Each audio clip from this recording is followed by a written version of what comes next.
नमस्कार दोस्तों। GSTR 3B filing पे एक जीएसटी पोर्टल पे एडवाइजरी आई है। बेसिकली ये एडवाइजरी टाइमलाइन के लिए आई है कि टाइमली फाइलिंग के लिए जीएसटी रिटर्न आप टाइमली फाइल करिए। क्या है आइए देखते हैं ये advisory.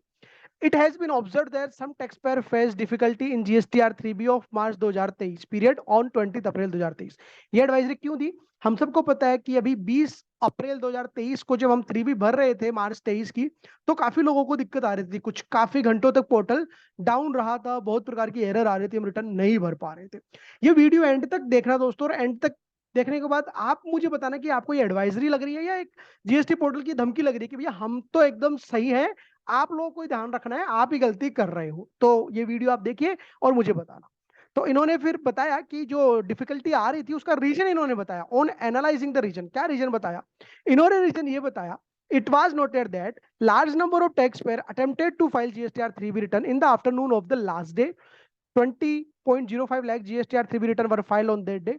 This result is waiting queue. तो उन्होंने बोला कि भैया ये देखा गया कि 20 अप्रैल को दोपहर में काफी लोग रिटर्न भर रहे थे भैया। ओके, अराउंड जो लोग रिटर्न भर रहे थे 20 अप्रैल को जो रिटर्न फाइल हुई, around 45% of the return filed on 20 April 2023 for either nil return, no tax liability और नो आईटीसी अवेलमेंट, और were such return where no tax based pardon case. तो उन्होंने बोला कि 20 अप्रैल को कम से कम 20 लाख रिटर्न भरी गई, उसमें से 45%, तो लगभग 9 लाख रिटर्न तो ऐसी थी जो नील वाली थी, और या ऐसी थी जिसमें कोई भी आपने कैश में टैक्स पे नहीं किया। These return could easily even filed earlier. तो ये बोल रहे हैं कि भैया अगर आपकी नील की थी या आपको कैश में रिटर्न फाइल करनी, कैश में आपका टैक्स नहीं बन रहा था, मतलब इनपुट से सेट हो रहा था, तो आप वो पहले भी तो भर सकते थे, 20 तारीख से पहले भी तो आप रिटर्न भर सकते थे।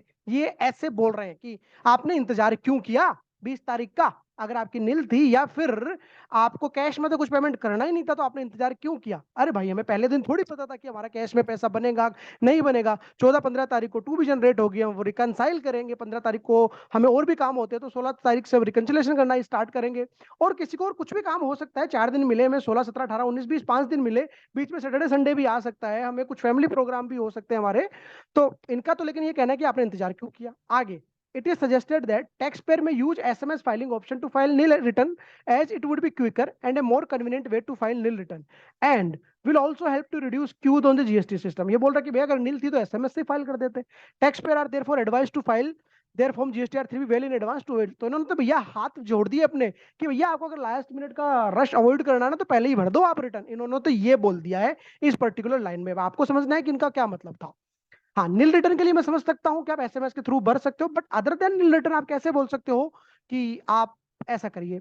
दूसरा इन्होंने एक और बताया, it has also been observe that some tax payer are uploading large number of invoice of the past period in one GSTR 1 on the due date of filing. ये बोल रहे हैं कि जीएसटीआर 1 की ड्यू डेट ऑफ फाइलिंग पे past period के जो थे वो काफी सारे लार्ज इनवॉइस अपलोड कर रहे हैं। ठीक है जी। Tax payer are advise to include a month wise return filing discipline for all the B2B invoice for the month and avoid reporting invoicing of the past period in one go, as such behaviour can adversely impact the queue on the GST system. ये तो मुझे समझ नहीं आया कि इसका 3B से क्या लिंक है। ये बोल रहे हैं कि जीएसटीआर 1 में आप पास्ट पीरियड के भी डेटा डाल रहे हो, पास्ट पीरियड के भी बिल डाल रहे हो। ये हो सकता है बात कर रहे हो कि भैया आपने, अगर आप क्वार्टरली वाले हो तो आपने क्यूआरएमपी में आपकी रिटर्न नहीं भरी होगी, आपने जो मंथली इनवॉइस अपलोड करने होते हैं वो आपने अपलोड नहीं किए होंगे, क्वार्टरली जीएसटीआर 1 में आप डाल रहे होंगे। इनका होने कहने का मतलब ऐसा हो सकता है जिससे पोर्टल पे नेगेटिव इंपैक्ट आ रहा है। अरे भाई जीएसटीआर 1 तो 11 तारीख को ही चली गई, 11 अप्रैल को ही चली गई, अब उसमें हम पुराने बिल डाल रहे हो नए बिल डाल रहे हो, क्या फर्क पड़ रहा है उससे 3B पे? तो लेकिन ये बोल रहे हैं कि भैया आप क्या कर रहे हो, B2B के पुराने महीने के भी इनवॉइस अब डाल रहे हो जीएसटीआर 1 में, जिससे नेगेटिव इंपैक्ट आ रहा है। भाई आपने ऑप्शन दे रखा है, आपने हमें टाइमलाइन दे रखी है कि हम पुराने पीरियड के भी जीएसटीआर 1 में डाल सकते हैं एक पर्टिकुलर टाइमलाइन तक। वो क्यों दे रखा है पता नहीं, ये इन्होंने क्यों बोला। It can thus be seen that with better planning of the return filing the difficulty face by tax payer due to last minute. तो कुल मिला के बोल दिया कि भैया आप ही को बेटर प्लानिंग करनी है, आपको लास्ट मिनट का इंतजार नहीं करना है, हमने तो हमारा infrastructure over the period of time upgrade कर दिया। तो कुल मिला के मुझे जो इसका सारांश लगा, इन्होंने यही बोला है कि भैया आप आपका देख लो, हम तो शायद ऐसे ही रहने वाले हैं, हम तो इसको अपग्रेड कर चुके हैं, आप 20 तारीख का इंतजार मत करो, पहले ही भर दो। तो भाई 20 तारीख फिर एक ये भी तो ड्यू डेट है, ये क्यों रखी है आपने?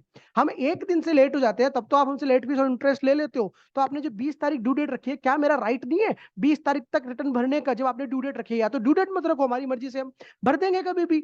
या फिर आप जो 14 तारीख को आपका टू बी जनरेट कर रहे हो, आप 14 तारीख को क्यों कर रहे हो टू बी जनरेट? 11 तारीख को जब GSTR1 फाइल हो गई तो आप 12 तारीख को ही टू बी जनरेट क्यों नहीं कर देते? ये तो आपका सिस्टम ऑटोमेटिकली अपडेट करता है, ऑटोमेटिकली टू बी जनरेट करता है, तो उसमें आपको 3 दिन का समय क्यों लग रहा है टू बी जनरेट करने में? 11 तारीख को जब रात को 12 बजे तक रिटर्न फाइल हो गई है GSTR1, आप में से काफी जने बोलेंगे कि 13 तारीख को, क्योंकि क्वार्टरली वालों का भी ऑप्शन आता है, इसलिए हम 14 को फाइल कर रहे हैं, ऐसा काफी जनों का कमेंट आता है। तो भाई उनकी भी डेट 11 तारीख रख दो ना, आप IFF उनको दे चुके हो, 11 तारीख तक सब अपने GSTR1 चढ़ा दे, 12 तारीख को सबके लिए अपलोड हो जाए। हमें 14 तारीख तक का तो वेट करना पड़ेगा, हमें मुश्किल से 4-5 दिन मिल रहे हैं, उसमें और भी कंप्लायंस होती है हमारी, केवल यही काम नहीं है। एक व्यापारी हिंदुस्तान में, एक व्यापारी अगर व्यापार कर रहा तो केवल GST का ही काम नहीं है, उसके पास और भी काफी सारी कंप्लायंसेज है। तो मेरी आपसे यही दरख्वास्त है, वीडियो को ज्यादा से ज्यादा शेयर करो ताकि गवर्नमेंट के पास ये वीडियो पहुंचे, गवर्नमेंट को लगे कि हाँ ये एक्चुअली में एक प्रॉब्लम है, और GST पोर्टल को ऐसी एडवाइजरी नहीं देनी चाहिए। मेरे हिसाब से तो GST पोर्टल को इस एडवाइजरी के ऊपर एक माफी मांगनी चाहिए, जी हाँ। और ये एडवाइजरी का स्क्रीनशॉट ले लो, प्रिंट आउट ले लो, कल को हो सकता है वो ये एडवाइजरी डिलीट भी कर दे दोस्तों। तो इस वीडियो को ज्यादा से ज्यादा शेयर करो, ज्यादा से ज्यादा इसको लाइक करो, जिससे ये गवर्नमेंट तक भी ये वीडियो पहुंच पाए। अगर आपको ये वीडियो में समझ में आया हो कि ये धमकी है, एडवाइजरी, तो प्लीज आप कमेंट बॉक्स में जरूर बताइएगा दोस्तों। थैंक यू, जय हिंद, जय भारत।